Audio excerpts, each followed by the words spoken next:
כבד כליו של אל אחד, פניהם פני אדם, וכנפיהם רוח חיה. חלוקים לשלושה, ונכללים בשישה. וכולנה קשורות זו בזו. אופניהם מלך המון, ורגליהם בחמש תנועות אב גיון. הוא אומר, מה זה כבד כליו פניהם פני אדם? הרי כל אות מורכבת מקירוב, שזה האות הראשונה, של האות במילואה. החיה, שזה האות באמצעיתה. והאופן, שהיא האות האחרונה. כנגד שלוש אותיות מילוי האות, אז הוא אומר ככה. ביניהם פני אדם, כלומר האותיות הראשונות, לאותיות נקראות פנים. נקראות פני אדם, כמו שהגמרא בחגיגה תביא, מה זה קירובים? קרביה, כפני תינוקות, נכון? ושם, בזוהר הקדוש מובא, שיש אפה רברבה ואפה זוטרה. נקראות פני אדם, כי פני כל אדם בראשו הוא. אז זה הראש של האותיות. ופני אדם ופני הקירוב, הכל אחד. אלא שהם פנים גדולים ופנים קטנים. פני אדם יקראו אפה רברבה, פנים גדולים. ופני קירוב יקראו אפה זוטרה, כמו קרביה, כלומר כפני תינוקות. וכנפיהם רוח חיה. מה זה כנפיהם? אופנים, הלשון של אופנים זה גם פנים? אופן. יפה, אולי. חידוש יפה. למרות שזה לא בדיוק אופנים, לא אופנים. אפשר להגיד שבצירוף יש שם גם בחינה מסוימת. אבל על פניו זה האותיות האחרונות. אולי להגיד שמאחר ואין בסוף, אולי זה אפה זוטרה. אולי. כי כאן הוא אמר הפנים, פני אדם, שזה הראש, שזה הקירוב. אז יכול להיות שהאופן יהיה אפה זוטרה אופנים. יכול להיות. יפה מאוד. וכנפיהם רוח חיה, יש מפרשים. כנפיהם האופנים הראשונים לאותיות שהן האותיות בסופה. מה הכוונה? הרי אמרנו שהאותיות הסופיות הן או עתה שנפח או הוויית כל נפש אדם. עכשיו, א' למשל, הסוף של הפה, התו למשל, הסוף של הבית, הסוף של התו, אז זה נקרא אופנים. אבל זה לא האומנים, כי האומן של א' זה א', האומן של פה זה גם א'. אז פה יש חילוק בין האופנים לאומנים. שהאופנים זה האות האחרונה שבאות במילואה, וכאן הוא קורא לה גם כנפיים. ורוח החיה, כי כתוב כי רוח החיה באופנים, לכן כל אופני, כל אות, כל האופנים של כל אות נקראים כנפיים. מה רצית? מה זה כנפיים? כנפיים זה האופנים? לדבריו. אבל האופנים הראשונים, כלומר, הרי עד ההמון יש כמה אופנים. יש אופנים ואופני אופנים ואופני אופנים ושוב אופני אופנים, נכון? כי ברדיפת ההמון יש לך כמה אופנים.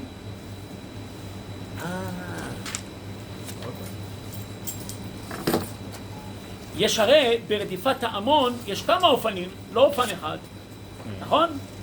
יש כמה אופנים. אז האופן הראשון של האות למשל א' זה פה. האופן השני זה האות ה', וההמון יהיה א'. איזה הלכה זה הראשונה פה? י"ב רבי. מה? רבי הלכה י"ב. מי י"ב? אנחנו לומדים תזו, לא? כן. אז סיימנו את י"ב. אולי. טוב. נמשיך.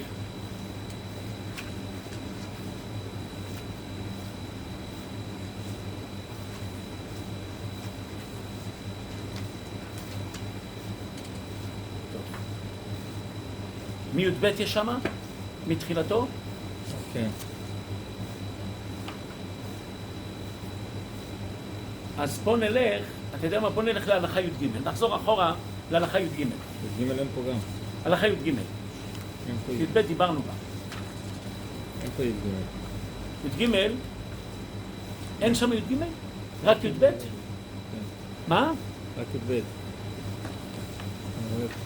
זה ארוך, במחילה, שבוע שעבר הרב לא סיים משהו. טוב, בסדר. באמצע, הרב לא סיים. הבנתי. טוב, אני חוזר על הלכה י"ב. כ"ב כליו של אל אחד, האצילן, פרק א', הלכה י"ב. האצילן והמציאן מאור לבושו, דיברנו עליה. ושקלן בפלס מחשבתו, וספרן בחשב אצילותו, חצבן באור החוכמה, מה שאמרנו מהרב מורגנשטיין, שיש שלבים שאפשר לחצוב את האותיות ולחקוק אותן במוח. ושקלן בפלס המזימה. צרפן וסידר ממשלתן. בכל אות יש ממשלה, יש לה מרכבה שלה, זה ממשלה שלה. אחת אל אחת, למצוא חשבון. לא יודע אם יש משהו. כפלן בדלת שיעיות, דלת והן. וחתמן ב36 מעלות. הגביל מספרן בסוד ג' מדרגות, אחדים עשרות מאות. פ"ב כ"ז תיבות.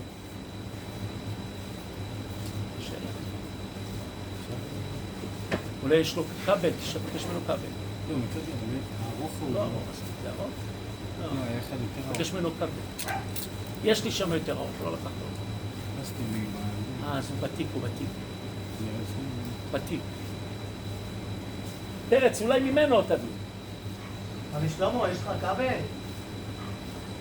טוב, יש לך כבל? אז התחלנו לדבר בהלכה הזאת. יש לך כבל? רגע, בסדר. מעריך.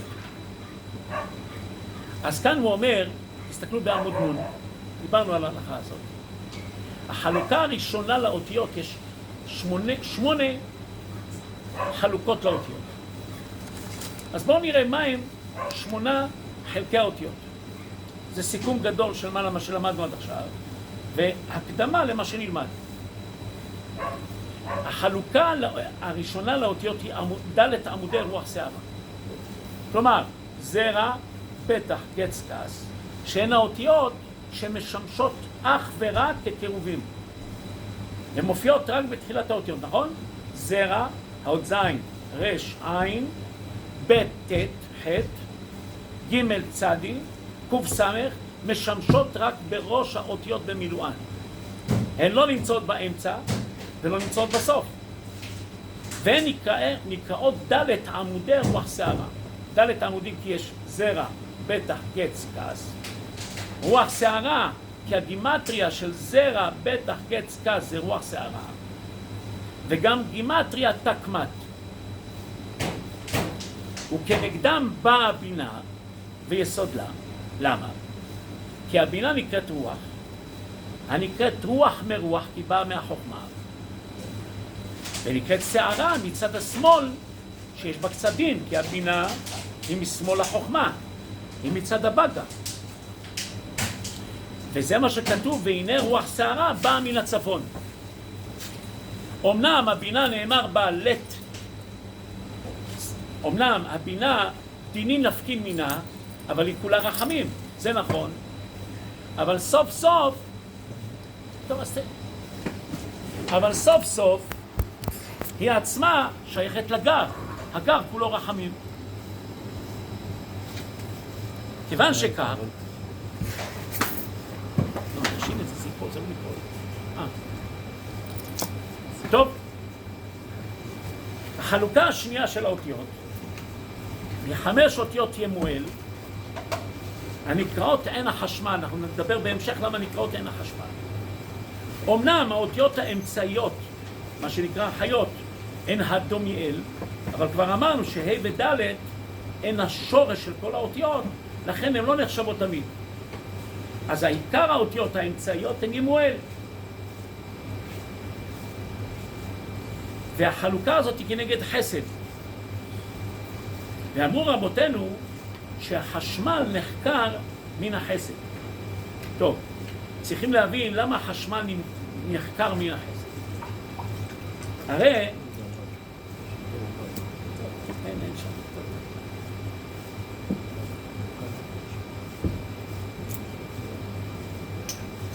למה החלוקה השנייה הזאת של אותיות החשמל למואל נמשכות מן החסד? הרי ידוע שמה זה סוד החשמל? אומר האריז"ל, זה סוד המלבוש. מלבוש גימטריה חשמל. וזאת הכוונה שאנחנו אומרים בשלום. המברך את עמו ישראל בשלום, בסוף העמידה. בשלום גימטריה חשמל, גימטריה מלבוש. מה הקשר למלבוש? שאנחנו מייחדים קודשה בחור שכינתה בעמידה בשים שלום.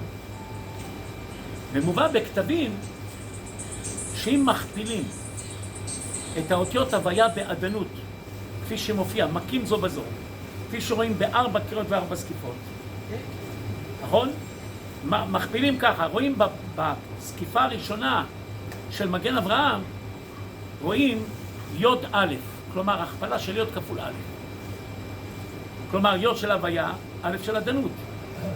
בסקיפה השנייה של מגן אברהם, ה' וד', אז ה' כפול ד' זה 20, ויוד כפול א' זה 10, יחד 30. בסקיפה השלישית, שהיא הסקיפה הראשונה של מודים, רואים ו' נ' של הוויה עדנות. ו' כפול נ' זה 300 ועוד 30 זה 330. הסקיפה השנייה של להודות היא ה' יוד של הוויה ועדנות, שזה 50. 330 ועוד 50 זה 380. כמניין שלום עם ארבע אותיותיו. הנה בנית את הייחוד של קודשה בחור שכינתה, שזה נקרא הוויה עדנות. והתוצאה של זה זה בשלום או מלבוש או חשמל. דבר שני, וכידוע חסד עטה בשיט ציטרין, הדעת עטה בשיט ציטרין, הוא מתפשט בקו הדעתי. הדעת מגיע עד היסוד, ומשם ניתן הנוקבה. זה חסדים, זה השפעה של הדחור על הנוקבה. עוד דבר, הרי מה זה סוד החשמל? עוד דבר נוסף. מי משפיע את החשמל? אז מובא בכתבי האריז"ל ומובא גם בכוונות של העמידה, בשער רוח הקודש, בכמה מקומות, שכאשר אריך אנפין רוצה למתק את זר אנפין, הוא צריך להשפיע לו 4 חיוורתה מאחורי הרשע שלו. כלומר, יש 4 חיוורתה שבאים מצד הפנים, מצד ימין של אריך אנפין, ו4 חיוורתה שבאים מצד שמאל, ו4 חיוורתה שבאים מצד מאחור ומגיעים עד רשע של זר אנפין, בבחינת הקרקפתא דתפילס, סוד התפילין, שככה נבקעות במצח ומאירות. עכשיו, איך נעשים החיוורתה האלה? מה הם נעשים? כשמאירים פני אריך, זה גם סוד של תקיעה בשופר. כשמאירים פני אריך, אז שם אל מופיע בפאה הימנית, בחלק הצר, זה נקרא אל וזה נקרא רב חסד. הנה יש לך צורה של שופר. מן המצר קראתיה, ענני במרחביה, אותו דבר כאן.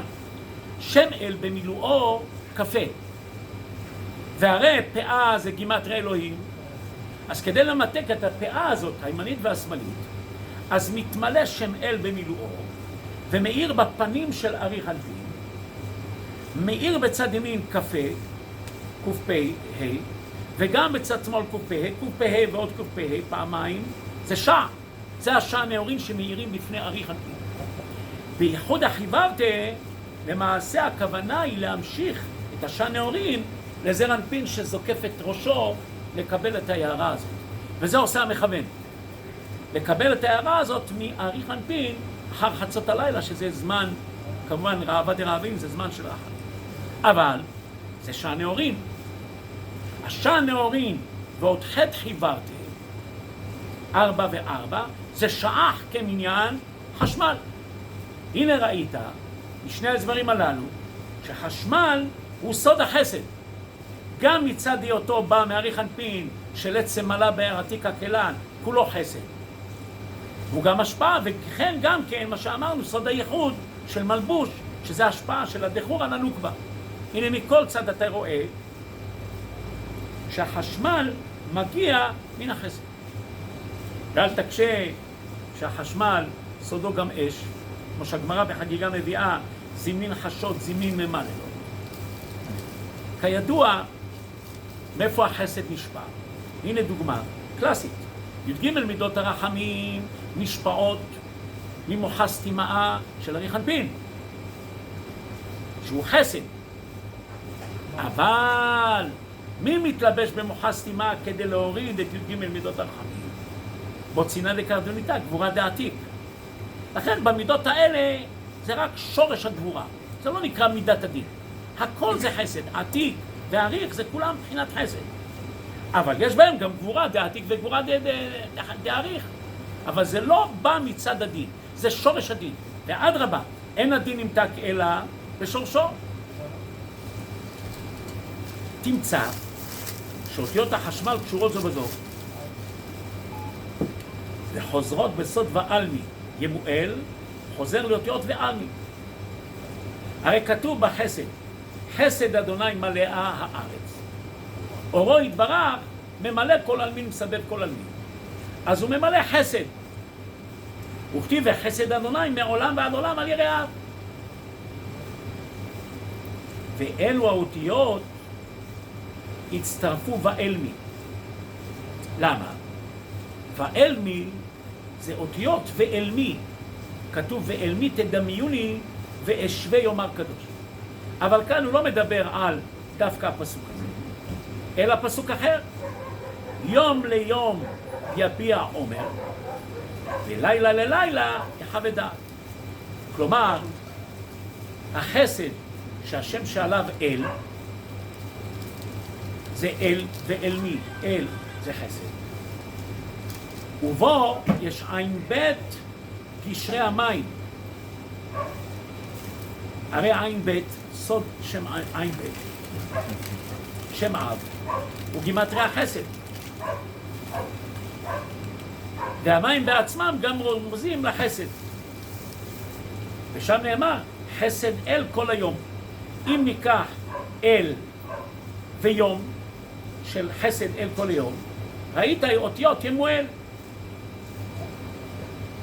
וזהו בסוד מילת חש ומל. זימנין חשות, זימנין ממללות. והחסד הוא תחילת 7 הימים העליונים, שהוא כנגד יום ג'. טוב, הרי אנחנו יודעים שיש המידות העליונות והמידות התחתונות. הימים העליונים והימים התחתונים. הימים התחתונים זה 7 ימי השבוע.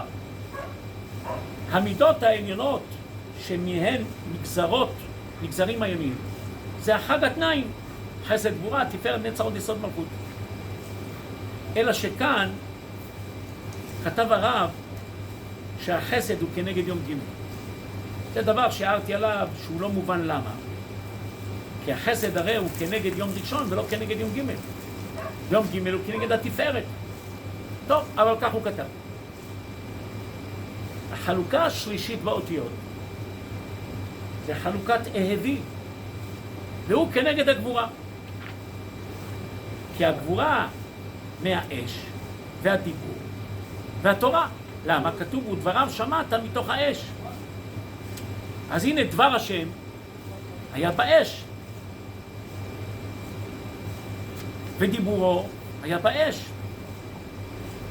והתורה אש דת למו. הרי לך ודבריו שמעת מתוך האש.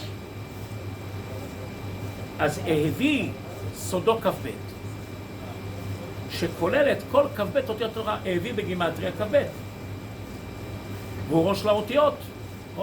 ברוך הבא רב פוקס, ברוך הבא. תן לו דף, תן לו את הדף.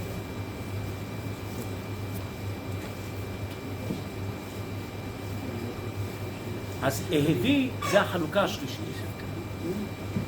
אני מזכיר בקצרה את 3 החלוקות. עמוד נון, חלוקה הראשונה זה ד' עמודי רוח שערה, שזה הבטח, זרע בטח גץ כעס, שהן האותיות הראשונות במילואן. חלוקה השנייה זה ימואל, שהן האותיות האמצעיות, ונקראות סוד חשמל, אני מזכיר מה שהוא אמר כאן, למה חשמל? הוא אומר, חשמל בא מן החסד. הזכרנו שסוד החשמל אומנם נזכר במרכבה, חיות אש ממללה, אבל צריך לדעת גם מה המקור של החשמל. הרי החשמל מובא בדברי האריזה, גם בעץ חיים, גם בשער רוח הקודש, בכמה מקומות, שסוד החשמל למעשה זה הערה שיוצאת מפני ארי חנפין. למה? כי הרי בארי חנפין יש פאה ימנית ושמאלית, פאה גימטריה אלוהים, אבל כיוון שבאריך הכל רחמים, לצמלה בעתיק הכלל נאמר גם בעתיק יומין וגם בארי חנפין. אז הפאה מתלבש במידת אל, אל ורב חסד דין לך שופר, שני שופרות, מן המצר קראתייה, ענני במרחביה, וכאן פניה תוקע מאדימות. אבל מה קורה בעצם? למה הם מאדימות? שפירו, לא מלשון דין, אדרבה חסד. כלומר, ששם אל מתמלא במילואו, קפה, קפה, ועוד שם אל, קפה, שע, הנה שע נאורים.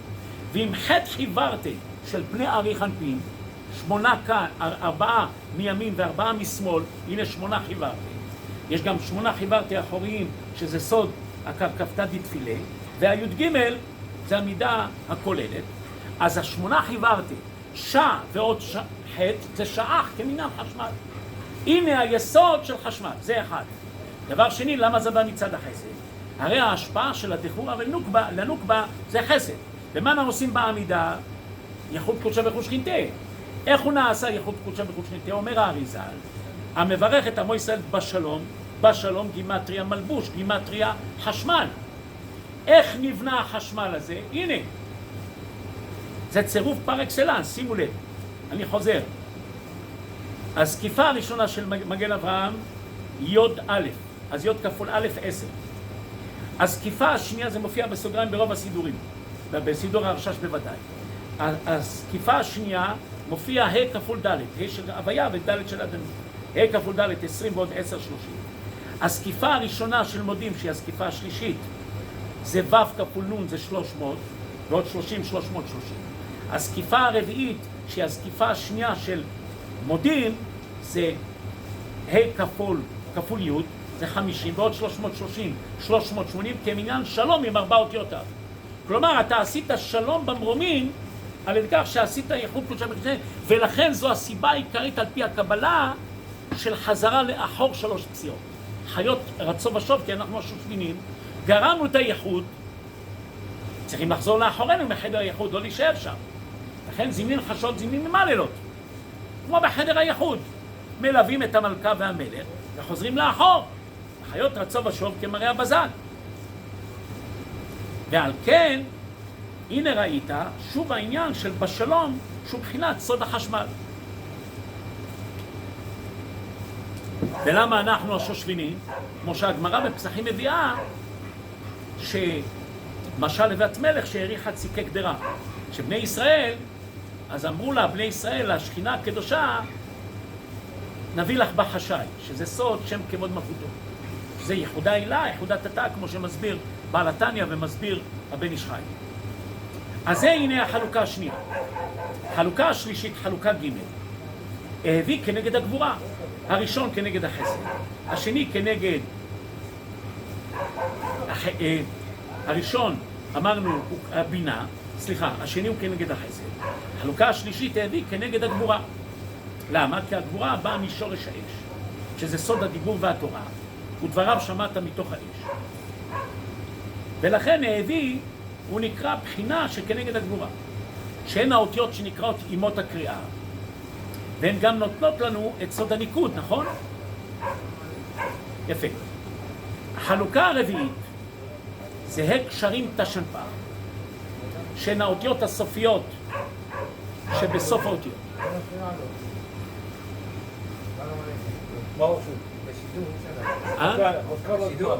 כן, עוד מעט, אנחנו נבוא. אנחנו באים לשמח אתכם. אנחנו באים לשמח אתכם. באים. תתחילו, אנחנו באים. תתחילו, אנחנו באים. אנחנו נבוא. חלוקה רביעית תש"פ כנגד התפארת. כי הקשרים קושרים את המרכבות, הרי אמרנו שכל אות היא מרכבה. יש לה קירוב חיה ואופן, אז זה מרכבה. התא של פח זה הקשרים שקושרים את המרכבה הזאת. מה זה? איך זה? מה? תא של פח, מה איך מה... אמרנו, התא של פח, אלה הן האותיות הסופיות. נכון? תא זה לא סופי. שין לא סופי. לא מנספה, ידידי. אלא. לא מנספה. פלא עליך, איש בן איש חי. אמרנו, יש קירוב חיה אופן. האותיות הממלאות בסופן את האותיות הן ההוויית כל נפש אדם, או תא של פח. הממלאות, אני אראה לך את זה עוד פעם בטבלה. למשל, ב', מה הסוף שלה? תו. התו לא תהיה באמצע אות, אלא רק בסופה סוף. אותו דבר הפה, האלף, הסוף של הפה, נכון? אין פה באמצע של האות, יש רק בסופה. זו הכוונה. הבנו? נמשיך. ראה בטבלה, בשביל מה נתנו לכם טבלות? כל הסדר הזה מופיע גם בספר המלכות. כל הסדר הזה, שזה בינה, חסד, גבורה, זה גם בספר המלכות בעצמו כתוב את זה, או רק הסבר של הרב? לא. זה עושה הגנזי מלך. הגנזי מלך עושה את זה. תראה, אני אגיד לך מה. הרי, אני בעזרת השם כותב את זה בהקדמה, בספר מחדש. הרי מה קרה? רבי אברהם מזכירה, היו בידו שני דברים שאין לנו. אנחנו עכשיו כמלקטי שיבולים, כמו שעושה הרב פוקס, שהוא עכשיו מלקט את כל המקורות של הסגולות. אוסף את הסגולות מכל העולם. מה שהרמז הביא. אבל יש הרבה דברים שהרמז לא הביא. איפה תמצא? הרמז מפנו הביא, לא תמצא את הכל. הרוקח רמז זה כמה דברים, לא תמצא את הכל. צריך ללקט מכולם וגם לפתוח ולבאר אותם. פה מה קרה? ספר המלכות ראית, הוא קצר, יחסית. יש בו אמנם 9 פרקים, אבל זה הלכות. יש בו בסך הכל ק"א הלכות כמניין א' במילואה. זה הכל, זה מה שיש. פלא עוד הלכות. עכשיו הספר עצמו הוא מלא, אתה רואה כמה הסברים. מה קרה? לרבי אברהם מזכירה כמו שהוא מזכיר את זה. היו בידו ספרי מפתח, ספר החיה, שעל פיו יתבאר ספר המלכות. או ספר המלכות יבאר את ספר החיה. ספר מעורר אור, גם של רבי דוד הלוי. ספר השמיים והבקעה. ספר סגולת מלכים. היו בידיו עוד כמה ספרים שאין בידינו. נרמזים כאן, אולי הם ספרים של הרב, אולי לא. ספר החוכמה העליונה, ספר החשמל, כמה ספרים שלא נמצאים כאן, ואין בידינו. הזכרנו השבוע למישהו, שאל אותי, גם ספר הצינורות, שהרמ"ק מזכיר, ורבי שבתאי דונולו מזכיר שהיו ספר שהיה בידי חכמי פז במרוקו, ועוד כמה כתבים שאין בידינו. עכשיו, אבל מה שכן יש בידינו, יש מעליותה אצלנו היום. המעליותה היא שהיום יש אוצר החוכמה. היום יש מקורות כל כך עצומים שנמצאים בסוד החוכמה הזאת, שאתה יכול לשוט ולנבור ולמצוא הרבה כתבים ישנים שלא היו בידי אנשים, והם מודפסו. שלא לדבר על כתבי יד ונמצאו וחלקם מודפסו. אז היום יש יותר אפשרות למצוא ספרים. אומנם חלק מהם נעלמו. דבר שני שאין בידינו והיה בידי רבי אברהם מזכירה. אמרנו, עם קבלה נקבל, איש מפי איש, מפי סופרים ולא מפי ספרים. הוא קיבל, חכמי הדרא קיבלו מחכמי ספרד, שחלקם כנראה קיבלו מהרוקח, אומרים שהרמב"ן היה תלמיד של הרוקח, אז הייתה קבלת ספרד, קבלת אשכנז, וכל אלה שכתבו אחר כך ניצחו על המלאכה, כי הם אספו מכולם מה שעשה האריזל בגדותו, שהוא נבר בכל, ובחר לעצמו את הדרך שהוא אמר, אלה דברים גבוהים, הוא עשה סולת נקייה. הוא לקח את מה שהוא רוצה מכל המקובלים, ומה שהוא קיבל קבלת אליהו, וסידר לנו מערכת. אז יש מעליותה גם לדור האחרון. שהדור האחרון, כמו שמובא לגבי פוסקים, יש בתראי. הבתראי יש להם מעליותה. אין להם את המעליותה של ראשונים, קמאי, שהם היו מחיים מתים, ועוד כמה דברים. וראו, ואיך השתבח שמה, השתבח ריבי שאמר, עדיף לה מחברה, חזיתה לרבי מיר אחורי. הוא ראה את אחוריו של רבי מיר. רבי שמעון ורבי מאיר ראו את פניו של רבי עקיבא, רבי אליעזר הגדול, פחות חלק, רבי עקיבא ראה פניו של רבי אליעזר הגדול, והוא ראה רבי יוחנן בן זכאי וכולי וכולי וכולי, וזה ראה פניו של יונתן בן עוזיאל והלל, לך אחורה, שמע יפת עליון, לך עד משה רבנו. יש מעליותה, אבל יש מעליותה מסוימת גם לבטראי, שמה? שהם יכולים לראות את כל מה שקדם. כמו שעשה בית יוסף, כמו שעשה יביע עומר, שאסף את כל השוטים, הוא יכול לעשות שקלה וטריה. מה? ננס על גבי ענן. כן. אז אכן יש מעליותה לכאן ולכאן. כן. אז היו לו את הכתבים האלה. אנחנו, יש בידינו ספר המלכות עם ביאור שלו. אז זה גם כן דבר גדול. אפשר גם כן להבין עד כמה שהכללים שהוא כתב הם באמת אמיתיים, כי בלעדיהם אנחנו לא יכולים להבין את ספר המלכות, אנחנו משתמשים בהם. בדיוק, כן, נכון. לא, ועוד יש לנו גם מקור להשוואה, שיש לנו את ספר יצירה. עם כל המפרשים, והיום יצאו כל הפירושים שרק תרצה. כל הפירושים. פירוש הגאון מווילנה, פירוש הרמב"ן, פירוש הראב"ד, הריז"ל אומר שזה לא הפירוש הראב"ד, זה פירוש של כנראה רבי יוסף הארוך, ותוסיף את הפירוש של רב שבתאי דלולו, ורבי יהושע פריסטיק, שאגב מדבר על הצינורות, ותוסיף שמה הרמ"ק, האריז"ל, רבי אברהם אבולעפיה, רבי יצחק דמינקו תלמיד הרמב"ן.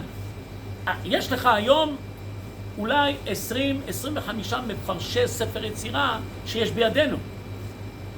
אז הפירושים הללו, כל אחד מוסיף את הנופך שלו ואת הקבלה שהייתה בידו. אז אם אדם יעמיק בכל הפירושים, הוא יכול לקבל תמונה אדירה, בלתי רגילה. והזכרתי לכם גם מה שהרב מורגנשטרן, שהוא לוקח גם מהחסידות, ומכל מיני כתבי קבלה שבידו, ומקבלה איש מפי איש, שהוא הסתובב, אני יודע, אצל כל המקובלים של הדור שאפשר לחפש אצלם, כמו שהרב פוקס עשה, עם העניין של הסגולות והעניינים והקמאות. אז ככה הוא עבר מאחד לאחד לשמוע כל אחד מה הוא אומר, מה הקבלה שבידו. עכשיו, זה קבלה איש מפי איש, לך אחורה כמה דורות. אם זה איש נאמן, אתה מקבל מפי, אתה מקבל ישר מפי הגמורה, כי זה דברים בוודאי שעברו מדור לדור. אז יש לזה גם חשיבות. החלוקה הרביעית המתה של פעם. החלוקה החמישית היא תנועות אבגיונו. כידוע בלשון הקודש, יש לנו 5 תנועות גדולות ו5 תנועות קטנות. הקמץ וכנגדה הפתח, הצרה וכנגדו הסגול, החיריק מלא וכנגדו החיריק חסר, החולם וכנגדו בשיטת ספרד הקמץ הקטן. אצל בני אשכנז ותימן האור זה בעצם הקמץ. ויש לנו, אמרנו, את החולם, הצרה, הסגול, השורוק, וכנגדו הקובוץ. הנה 5 תנועות גדולות, 5 תנועות קטנות. אתה תשאל מה נפקא מינה. אנחנו יודעים שהתנועות הן מסמלות גם כן עניין של ספירות. הקמץ הוא בכתר, וקמץ הכהן מלא קומצו, כן? הפתח, פתחי חוכמה. הצרה, שזה עניין של יצירה, אז זה הבינה. אחר כך הסגול, שהוא כנגד החסד. הגבורה כנגד השווה. לא הזכרנו אמנם ב5 תנועות את השווה, כי השווה הוא לא תנועה, הוא ייצור. נכון, אבל האריז"ל אומר לנו שהשווה הוא כנגד הגבורה. אחר כך יש לנו את התפארת שהוא כנגד החולם. יש לנו את החיריק כנגד הנצח, ואין חילוק פה בין חיריק גדול לחיריק קטן. או חולם מלא וחולם חסר. ההוד כנגד הקובוץ. היסוד כנגד השורוק. והמלכות לית לה מגרמה כלום, שאין כנגדה ניקוד. נכון, אתה צודק שבעצם בשומע התפילה זה השפעות חג התנה של העזה שנשפעות במלכות. אבל זה לא ישירות, לא כנגד המלכות, אלא הערות שנשפעות במלכות. אבל יש עוד ספירה שנזכרת בהאל הקדוש. מה זה בעצם? שזה שם ניקוד המוצא. ותמצא הרבה ברמז. רואה, ניקוד המוצא בעצם זה הניקוד הבסיסי. למשל, נגיד ניקח מילה שלום. אז הניקוד מוצא זה לא קמץ, ניקוד המוצא שין זה חיריק, ולמד זה קמץ. אתה לא קורא איזה שין. לפעמים אנשים הסתבכו את זה, ראו ברמה הזו, ראו בכל מיני מקומות, ראו, אומרים, אבל זה לא הניקוד, רצו אפילו להגיע, רחמנא ליצלן, לעשות הגאות. מה אתה עושה הגה? אתה יודע מה אתה מדבר? זה ניקוד המוצא. אחר כך אתה לוקח את הוו, גם קמץ. המם צרה. אומר לך, מם סופית שם, מה אתה שם צרה? אתה צריך לדעת, זה ניקוד המוצא. ניקוד המוצא הוא כנגד הדעת. הדעת אומנם לא נזכרת כ-10 ולא 11, 10 ולא 9, כשאתה מונה את הכתר, אתה לא מונה את הדעת, כשאתה מונה את הדעת, אתה לא מונה את הכתר. אבל אתה מונה גם את הדעת. יש הרבה פעמים. מה זה החב"ד חג התנאים? החלוקה הזאת, אתה רואה שהיא מופיעה במוחין, יש לך אפילו לפעמים השפעה של הכחב"ד. למשל, ב4 קריאות ו4 זקיפות, אז זה עניין של שורשי המוחין. שורשי המוחין. אז אתה בא גם מהכתר. טוב. חלוקה השישית, אנחנו מסיימים את ההלכה עכשיו והולכים. כן, מסיימים, כדי שיהיה לנו מה לסיים. כן, אל תדאג, אנחנו נשמח אותם כמו שצריך. חלוקה השישית, זה 7 משרתים אדומיאל. הרי אמרנו, ימואל זה אותיות האמצעיות, אבל למעשה הם מדייקים הדומיאל זה אותיות האמצעיות. אלא מה? שהה' וד' מאחר והן שורשיות, שמהן נשפעות כל האותיות, אז לפעמים אתה מונה רק ימואל. ולפעמים אתה מונה הדומיאל, כנגד ההוד, וזה 7 אותיות. מה אתה יודע, האותיות ימואל יכול להיות גם גבורה וגם עוד? גם מה? כשאני רואה אות ימואל, זה יכול להיות שזה גם גבורה וגם עוד? כן, אם היא אחת מאותיות הדומיאל, אז היא תהיה הוד. ואם היא באפה נפשה ימואל, אז היא תהיה כאן, כמו שאמרנו, תלוי. תמיד? היא יכולה להיות בשתיהן, כמו שהוויית כל נפש אדם, זה כל האותיות הסופיות, ותשלפח זה הסופיות, והדומיאל זה האמצעיות. זה חלוקה מיני ובה בתוך כל אחת מהן. עכשיו, ובאמת ההוד הוא השביעי מראשית חוכמה. אז לכן הוא אומר, ועוד הדומיאל תצרף אותן, הנה כאן נתן גם שיטות צירוף. הוד מי-אל. מי-אל כמוך, הוד מי-אל. הנה 3 אותיות. חלוקה השביעית, י"ב אופנים. הרי לא, הנה, למה אתה עכשיו מזכיר לי הוויית כל נפש? לפני אמרת דומיאל, ואמרת תשלפח. אבל הדומיאל ותשלפח סך הכל זה הוויית כל נפש אדם, שזה אותיות הסופיות. פה אתה רואה שזה חלוקה כללית של מקבצת עכשיו את שתיהן. הוויית כל נפש אדם, שם שורש הוו הוא משכו. יש מושג בהלכה, בהלכות סתם, שנקראות משך הוו. ההמשכה של האות וו. הרי בספרות סתם, כמו שמובא בגמרא במנחות, פרק כל כתבי, פרק קומץ רבה, נכון? פרק קומץ רבה, במנחות. אז שמה יש לך את הוו, ויש לה את המשך של הוו, שזה שיעור 2 יודין. עד 2.5, עד אולי 3 יודין, לא יותר מזה. משם ואילך זה כבר נון. ואם זה רק יוד אחת, היא בוודאי לא תהיה וו, היא תהיה יוד. נכון? אז זה נקרא משך הוו. יש משך הוו, משך הנון. והיא מושכת וו אחרת. וו, כי וו במילואה, וו. אז הנה י"ב. הנה ראית איך הי"ב אופנים האלו, הוויית כל נפש אדם הם סוד הוו. וו זה י"ב. בסוד י"ב הוויות, כמו שהם בתפארת. י"ב אופנים האלה סדרן הוויית כל נפש אדם. אז כאן הוא אומר שהם כנגד י"ב הוויות. אגב, מעניין, י"ב הוויות, אם ניקח י"ב הוויות, יוצא שם שדי. י"ב הוויות. טוב. החלוקה השמינית היא ד' אופנים המון, שאמרנו שסוף הגלגול של האופנים מהו? המון, כן? הה מתגלגלת לאלף, והפה לה, והה לאלף, זה המון. והיא כנגד המלכות, כן, הסופיות, איך למעשה המלכות היא זנב לאריות. מקומה זנב לאריות. כשהיא יורדת לביה, אז היא נקראת ראש לשואלים. אבל היא צריכה לחזור בבוקר אל בית המלכות שלה, איפה זה? באצילות, שם היא נקראת זנב לאריות. אומנם משם היא יכולה להתעלות ולאתר את בעלה. כי המלכות כוללת כל הספירות, ונראים בתוכה. וזה סוד ותהי אישה אחרת לירחמיאל, ושמה עטרה, היא אם עונם. עונם אותיות המון. הנה סוד המלכות. הנה לך 8 חלוקות האותיות של 8 הספירות. שמכוחם נאצלו, והם בכלל נתיבות החוכמה המעצל את הכל.